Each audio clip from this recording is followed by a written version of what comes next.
دوستو ایک قصبے میں ایک چھوٹی سی فیملی رہتی تھی، میاں بیوی اور ان کے 3 بچے۔ ان کے مالی حالات بہت خراب تھے۔ میاں معمولی سی تنخواہ پر ایک فیکٹری کا چوکیدار تھا اور اس سے بہت ہی مشکل کے ساتھ وہ اپنے گھر کا راشن پورا کر پاتا تھا۔ پھر ایک دن یوں ہوا کہ اسے نوکری سے بھی نکال دیا گیا۔ وہ فوراً کسی نئی نوکری کا بندوبست بھی نہ کر سکتا تھا۔ کچھ دن تو انہوں نے اپنی جمع پونجی سے کام چلا لیا، لیکن اس کے بعد اپنا گھر کا سامان بیچ کر اپنے بچوں کے کھانے کا بندوبست کرتے رہے۔ کچھ دن گزرے تو سامان بھی ختم ہو گیا اور گھر میں اب ایسی کوئی چیز نہ بچی تھی جسے بیچ کر وہ اپنے بچوں کا پیٹ پال سکتے۔ دن گزرتے رہے لیکن اسے کوئی ذریعہ معاش نہ مل سکا۔ دونوں میاں بیوی پڑوسیوں اور رشتہ داروں سے مانگ تانگ کر صرف ایک وقت کے کھانے کا ہی بندوبست کر پاتے تھے۔ دن میں تو اسے گزارا چل جاتا تھا، لیکن جیسے ہی رات ہوتی تو ان کے پاس کھانے کو کچھ بھی موجود نہیں ہوتا تھا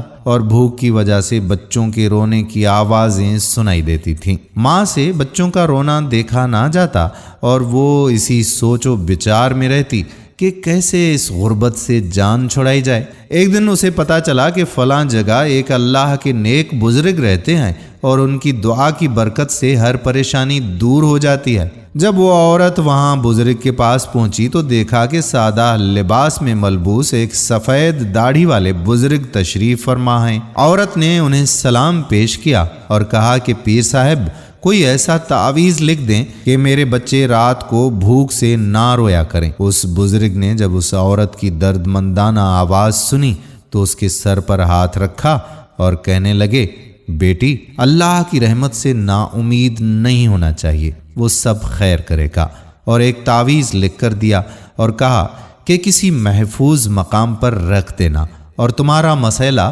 حل ہو جائے گا۔ وہ خاتون تعویذ لے کر واپس آ گئی اور اسے کمرے کے نکڑ میں پڑے ایک صندوق میں رکھ دیا۔ اگلے ہی روز کسی نے روپوں سے بھرا تھیلا ان کے صحن میں پھینک دیا۔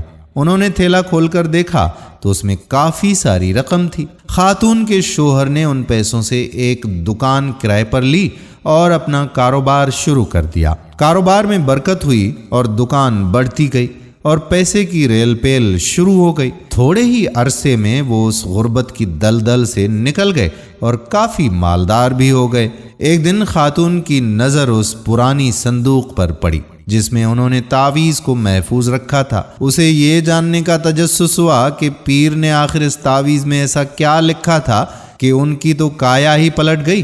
تجسس کے مارے جب اس نے تعویذ کو کھول کر دیکھا تو اس پر لکھا تھا کہ جب پیسے کی ریل پیل ہو جائے تو سارا پیسہ تجوری میں چھپانے کی بجائے کچھ ایسے گھروں میں ڈال دینا جہاں رات کو بچوں کے رونے کی آواز آتی ہو۔ پیارے دوستو، جب اللہ ہمیں نوازتا ہے اور ہمیں ہمارے برے وقت سے نکال کر خوشحالی کی راہ پر گامزن کرتا ہے تو ہم پر بھی یہ فرض ہے کہ ہم بھی کسی اور کی خوشحالی کا سبب بنیں اور مصیبت میں ان کا ساتھ دیں، کیونکہ اصل زندگی تو دوسروں کے کام آنا ہی ہے۔